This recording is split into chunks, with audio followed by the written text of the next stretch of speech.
Hello everyone.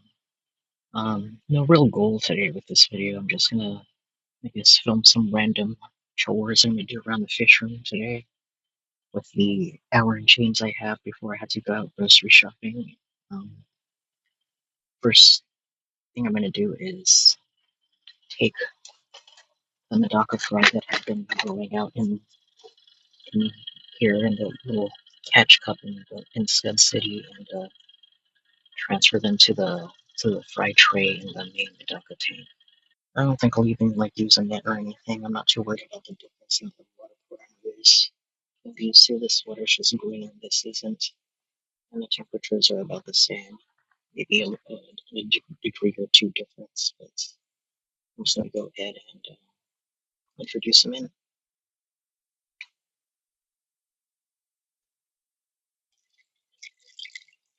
So, yeah, that's a bit of a mess, but I'm also kind of blasé about that. Right, hold on. I'm just gonna also just dump this, rinse it off in here. Give the adults something to eat too. Yeah, it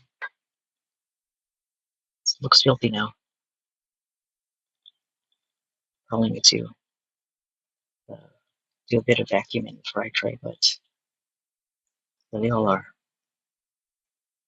A bunch of new siblings for you guys.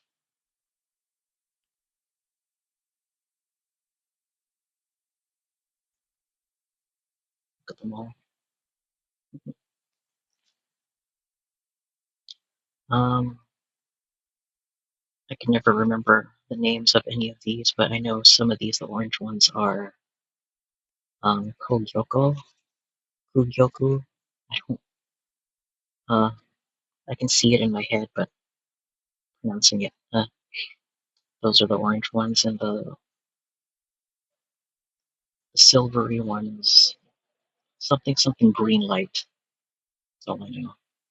Okie dokie, and next up, we are going to do a water change on the 100-gallon. Look at everyone anticipating the water change. They're looking hungry too. These guys, the smaller Ranchu, only ever swim in a pack like this when they're getting hungry. Um, they see me. They know I'm going to drop food in any moment, but no, we're going to do water change first. Sorry, guys. And let's get that one started. So for water changes on the big tank, I like to use a siphon, not siphon, sorry, the pump, water aquarium pump, because I used to use just a regular Python siphon, but that would take way too long. And I do not have that kind of time to just sit around for almost an hour to drain half the tank. So 50 gallons of water is way too long with just gravity, so we're just gonna do it electronically.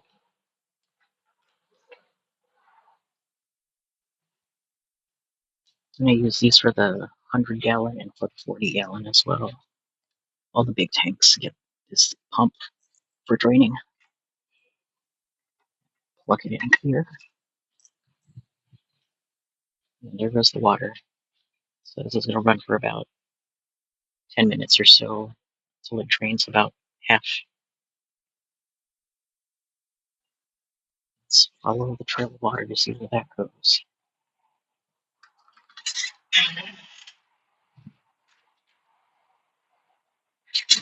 So when I do water changes on the 100-gallon, it empties out into this barrel here, and so effectively that is also changing the water here in this barrel. Um, there are just medaka in here, some adult-sized medaka, nothing special. I'm probably going to take out some of the eggs too, collect some while they're still breeding for the season. Wonder where they're all went. They'll come up and do it. Yeah. Hey, look, I got the camera to sit still somehow. So I'm doing a water change of the 100-gallon. I'm gonna see if there's any eggs for the medaka here and collect them.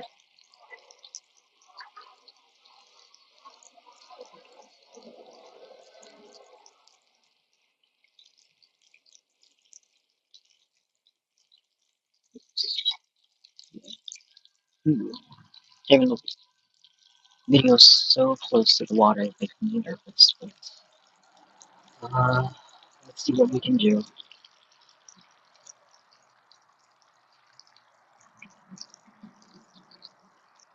Got any eggs? Let me try a different angle. There we go, that's a lot better. Much better. And it looks like we got some eggs in here, so the medaka are definitely still in here making babies. I'm just not sure why they're so shy right now, but I'm going to collect all of these eggs here.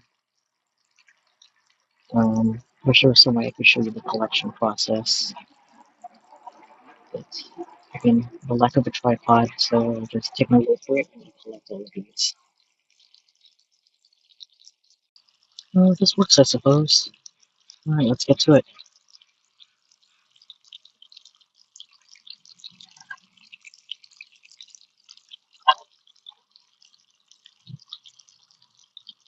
Yeah, so the deal with collecting medaka eggs is that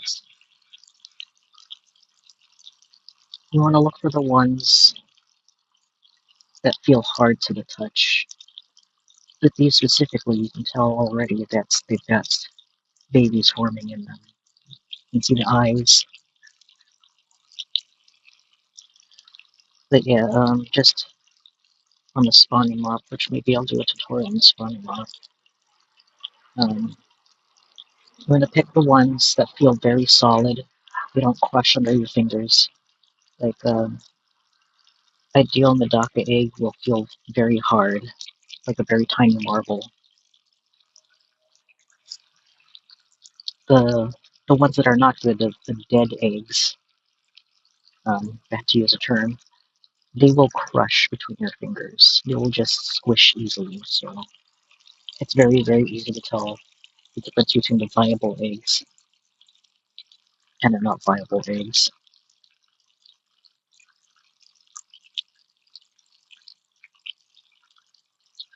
Let me see some over here. Yeah, very nice. There's so many of them. These are for the Kogyoko or Kugyoko Q. No, Kogyoku. Uh, Again, I can see the words. I can see the letters in my head. Oh, that's definitely not alive. That one just went pop between my fingers like popping boba. Um, uh, the spelling of this particular medaka strain, KYO, no, KOGYOKU or KO. I'm so bad at remembering these things. Like, I'm not somebody who can just remember a bunch of scientific names either, so I'm just going to be using the common terms for all the fish I encounter, because I am just not good with that. Um, like in Married with Children, Kelly Bundy, she's not very bright, and if you've seen Married with Children, if you've seen the episode where she had to go on a quiz show for sports, but as she was studying for that quiz show, there's another good one. It just went pop between my fingers. She was studying for that quiz show, and as with every new bit of information she memorizes, some other information leaves her head. Like, they literally show a visual representation of one piece of info going in one ear and another piece of info going out the other ear. So I feel like I'm like that. There's just only so much room in my head for information, and I am a developer. I write code. I write lots of code, and I need all that space in my head for writing code, so I have no room to memorize fish names and whatnot.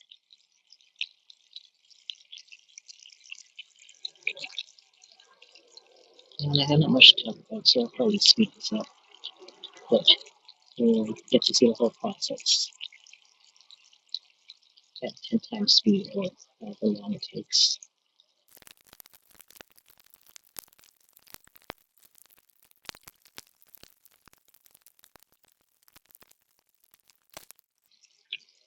Ooh, there is a lot of this one. Wow.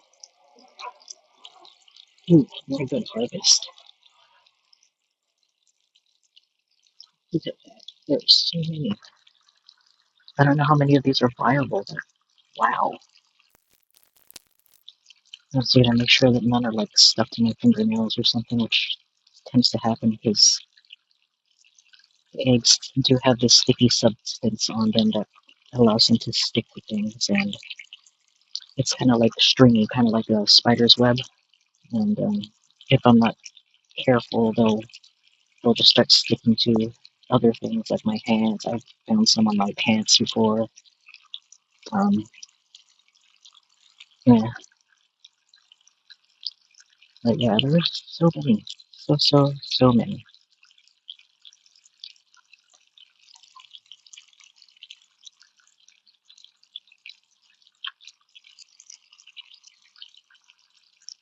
I am amazed at the amount there are in here.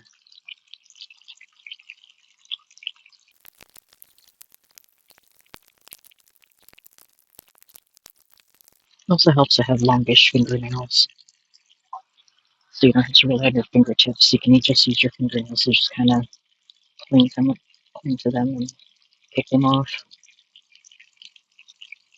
Just you'd have to worry about them getting stuck under your fingernails, I guess. There's more and more with each one. Each little arm, stalk, tentacle of this breeding moth, I just keep finding more. Never ending. I'm gonna get so many. I'm gonna have so much to sell. I did sell 2 dozen medaka at the local fish club's auction a couple weekends ago, and they went for a decent price. Um, so I'm definitely gonna sell off more of these once they get to size. There's a few more here. Dang mosquitoes. Mosquitoes everywhere too. I don't have enough fish to eat all the mosquitoes that are just breeding. Is it a little worm? Yeah, there's a little worm in there. I don't know what kind of bug that is, but food for the medaka. I think that's it for this one.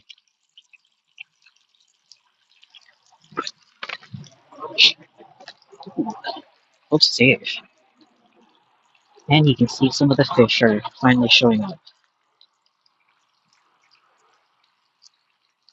I think I swear I saw them. Probably can't see them in the camera, but they're there. Oh, here's one. I knew they were in there. Definitely not dead. They're just at the very bottom of this barrel right now for some reason. Probably because of the cold. Yeah, there's a bunch of them now. They're all coming out because of the water change, I presume. Cool. And let's see how that 100 gallon's doing. Not quite at 50%, but that's fine. I think I'm gonna go ahead and stop it now. And that way I can continue with the rest of the water change. Next, I'm gonna try and get rid of some of the salvinia, which is taking over the surface. There's just so much of it. Dang floating plants. Let's get rid of some of this salvinia. My net. I'm just gonna scoop a whole bunch of it out. Get a few scoops. There's also dwarf water that's in here as well. I'm not too worried about losing a few of those because just like salvinia, those probably pretty fast with zero effort.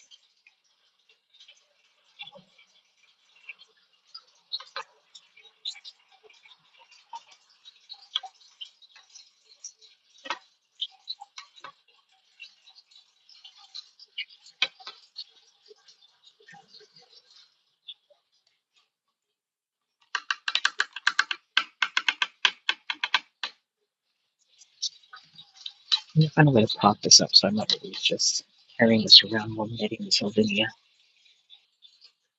Fair enough. Let's do this.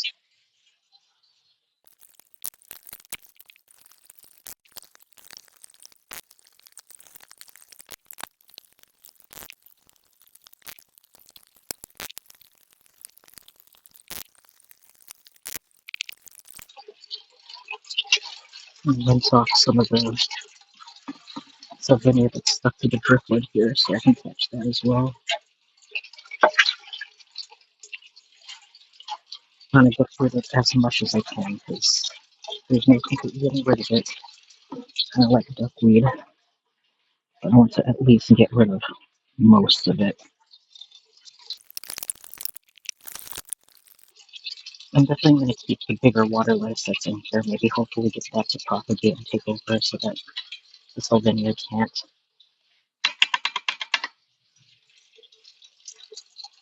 I guess the larger floating plants, like I'm less opposed to just having them around because I don't know, they're less pest-like.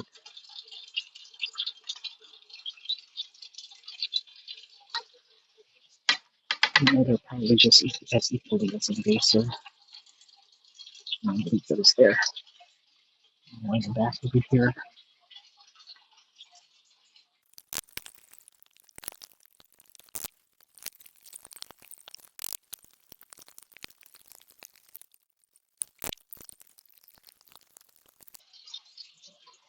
There's some duckweed in here too, but they've not been able to grab a hold of this aquarium because Sylvania is just so much. It's funny to see a plant other than duckweed up here the duckweed. I want to get like redwood floaters. I had some, and I put them outside and they just disappeared. Got eaten by the goldfish or they just died. I need to find another place to get some redwood floaters somewhere local maybe. It's pretty zen fishing all these out too. It's a good time waster.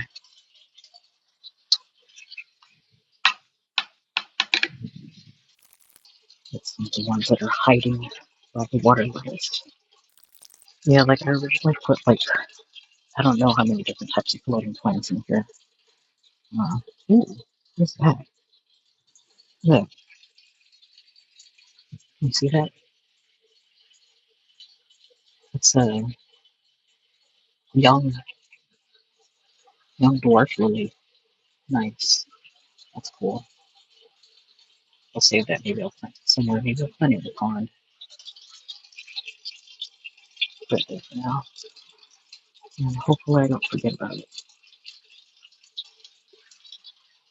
Yeah, we put in a mixture of like just a whole bunch of different floating plants. There's like duckweed, frog bit, giant duckweed, salvinia, and water lettuce. So all of that went in here. They were all about equal amounts. And it was basically like a survival of the fittest. And I guess the Salvinia won that contest because it's the one that took over. I see some pieces of giant duckweed and frog bits and the water lettuce, the mini water lettuce, but not as plentiful as this Salvinia. The goldfish do eat the smaller duckweed, so that's why there's barely any in here. You can see there's duckweed in the glass right there. Like, not duckweed, frog, but I'll probably make that. It's a good. It's worth living in here also. Some at the top here. One of the annoyances of having one of those aquariums at the top like this. Um, you do that floating plants and the water goes a bit too high or it gets stuck to the top. You just live there perpetually. There's just enough moisture and humidity to keep them going, even though they're not taking the contact with the water.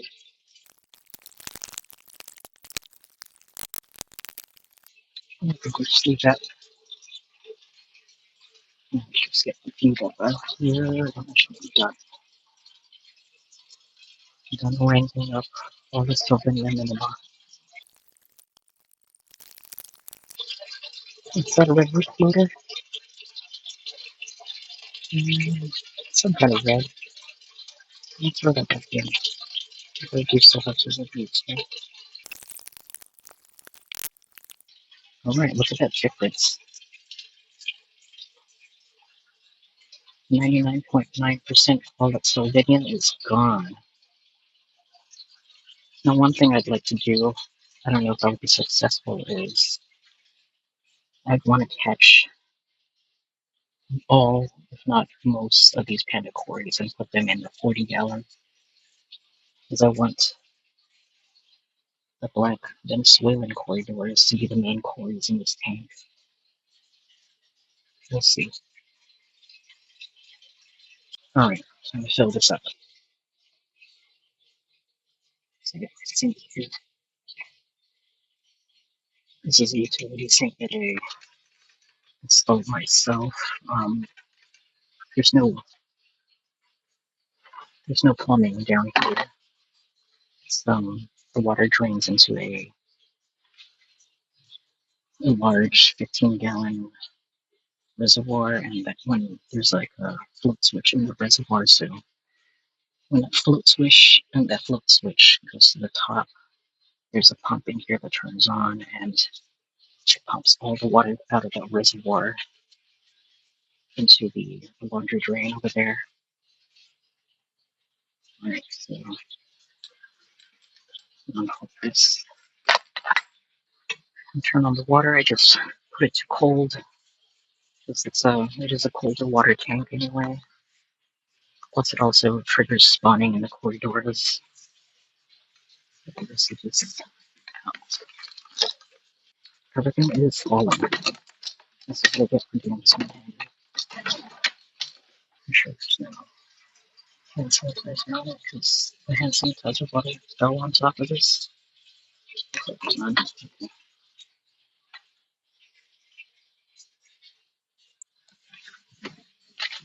So, it's not cold. Let's try this. There we go. This will run for about 15-20 minutes or so. Here's worth of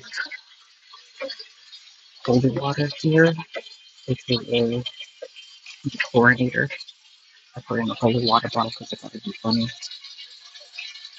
Anyway, I'm allowed to make this joke. I went to Catholic school for 9 years.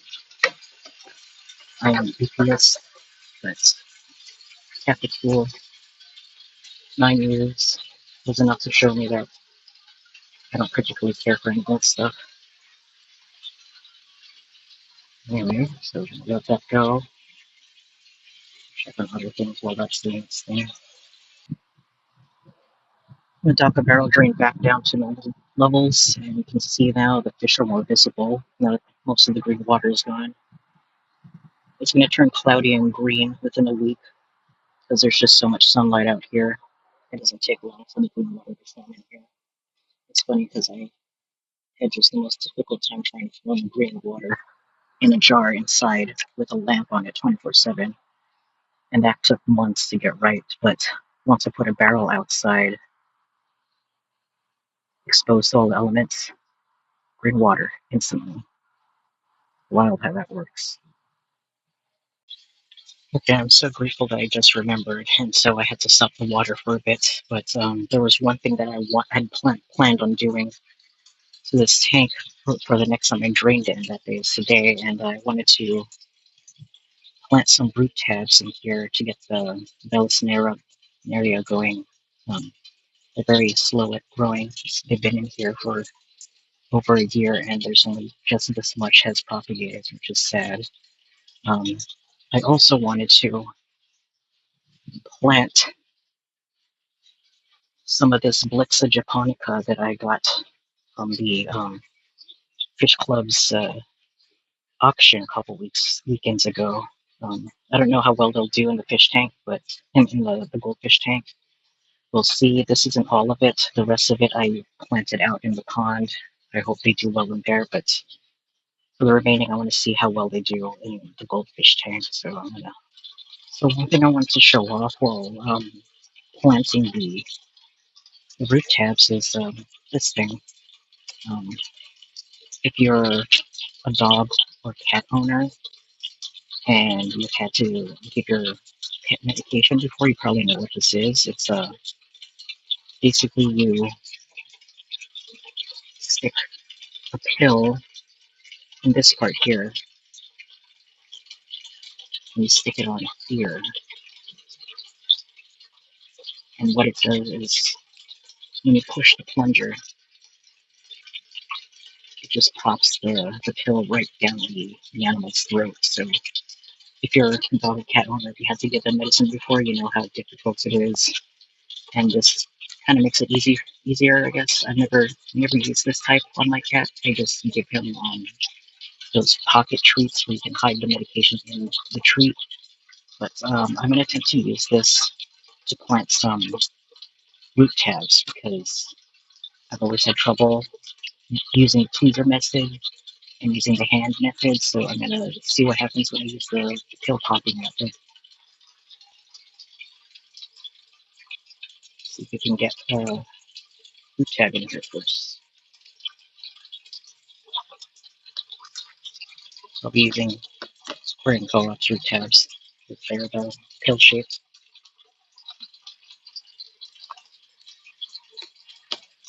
See, pill shaped. Now we'll pick. Oh no, are you too big, sir? Might be too big. Oh no. If that backfired, guess I can't use you. I was excited. Huh, I was hoping I could do it, but no. These pills are just too big. Oh well, we'll have to do it the old-fashioned way. By the way, if Corey from Aquarium Co. ever sees this idea for another product, an easier way to plant, there's easy root tabs. Maybe like no, you can't call it an easy planter because that's already done. Or maybe, use one of these, except make it slightly bigger so you can accommodate the pill, not the pill, the root tab, and we'll be in business. Yeah, just an idea for Corey of the Aquarium Co-op if he ever sees this.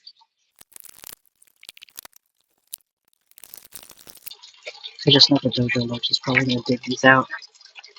Kind of why I have these rocks here, but I don't know how successful I will be keeping them down here. So straight. There's so many little guys just digging around, looking for treats. I was hoping this bell would have taken over the tank by now, but I don't know. I don't know what's wrong with you. Um, you can even see there's just so much mold down here. You would think that would be enough, but I guess I'm doing something wrong, right?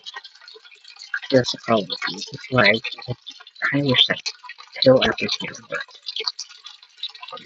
I have so much trouble trying to keep this in here.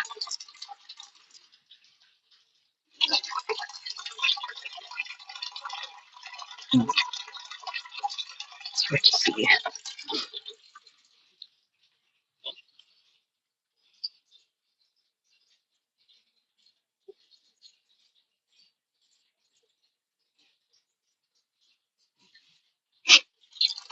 There's another one from back. I'm sure I'm gonna put the glitches upon it though.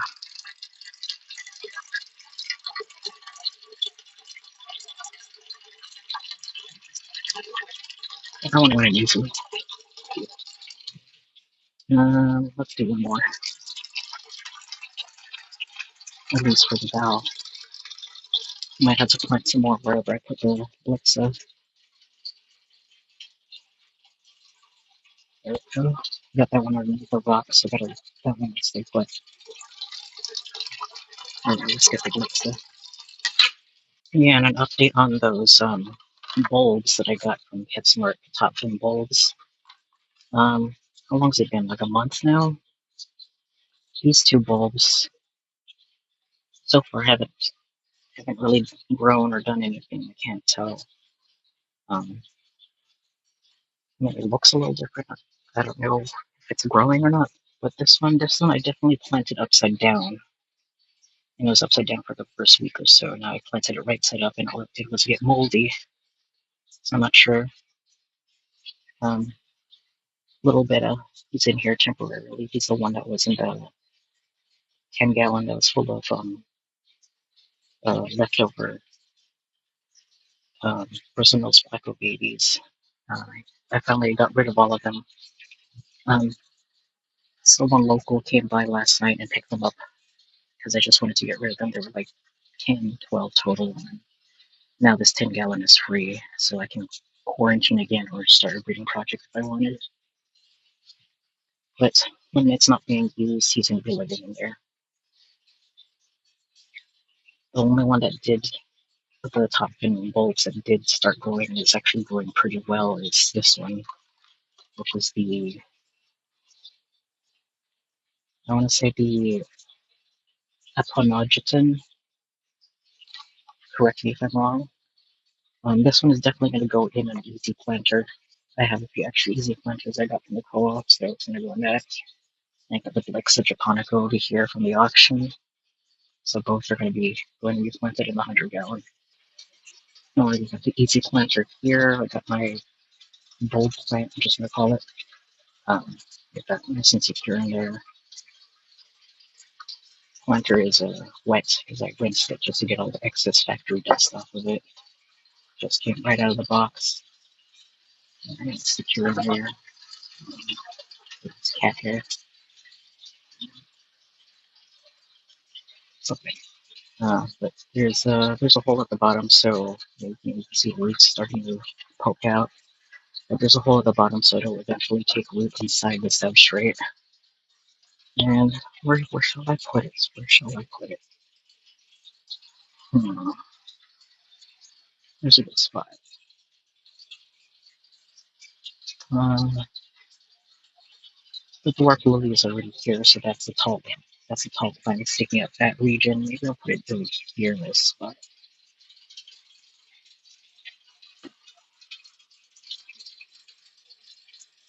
I'm gonna turn it upside down, get all the air pockets out of there. Ooh, snail.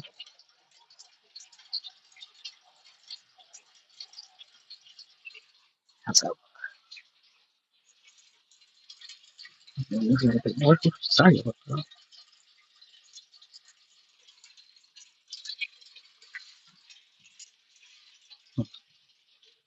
my arms are too short. I'm a very short person. My arms can barely make it all the way down in here. I think that's fuel. I'm send it on right now because so I can get my arm better.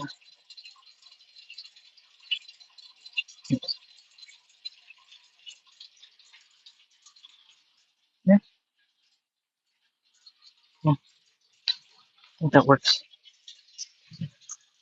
It's probably gonna die back a bit because it's in a new environment, but hopefully not too much. The last time I had a bulb plant in here, it died. The goldfish ate it before it even had a chance to really establish. Yeah, let's see how this goes. I hope the other ones actually grow too. We'll see. Now for the Blixa. Where's the Blixa? We'll put it back there. There behind the Amoebius. That sounds like a good spot. What are you doing to her? Stop it. What are you doing?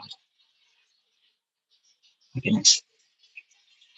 Okay, let's get some root tabs in there. Okay, so getting that Blixa planted was kind of difficult. It just kept floating as I was trying to stick it in there. I managed to get some in. I have to bury it pretty deep, but I read online that that's fine because it'll just bounce back. It'll just grow new bits of it out of the water. Um, this was the dojo root was already trying to dig them up. Probably wrong, but I'm not gonna plant them all. I'm just gonna do that big chunk. I wanna salvage these and save them. I do have another idea that I want to put where the brown water jar is. Maybe in another video I'll take care of that, but for now I'm just gonna do that one. I did get some root tabs in there though, because there's rocks everywhere. It's a bit easier. I also planted one right underneath the easy planter, so when this plant's roots start making contact with the substrate, it has something to feed on. Alright, and then yeah, turn the water back on. I think that's it for this tank.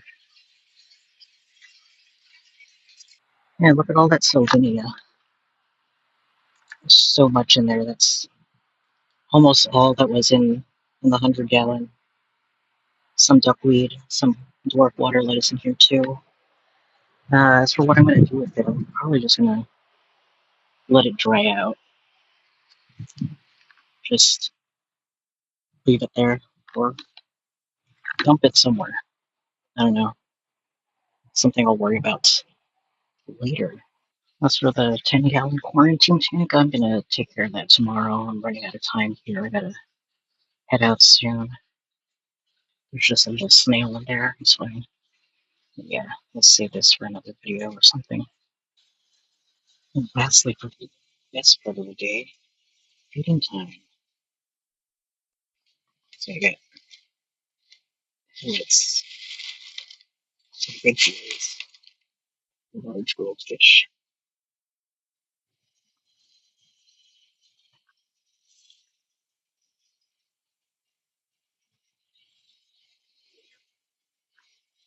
And for the smaller guys, or the bottom feeders, we've got flakes.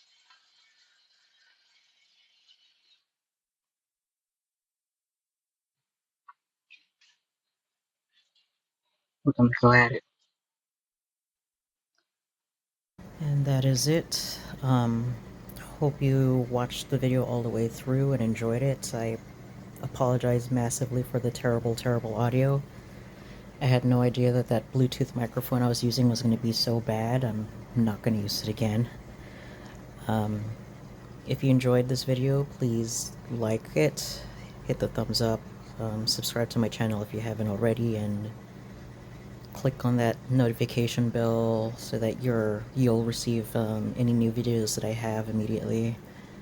Um, Also, if you're feeling super generous, I'd really appreciate it if you could check in my description for this video. There will be a link to my Throne wishlist page. A Throne wishlist is an online wishlist that anyone can view. I'll list items on it, and anybody can purchase that item, and it will be mailed directly to my door. It's all anonymous.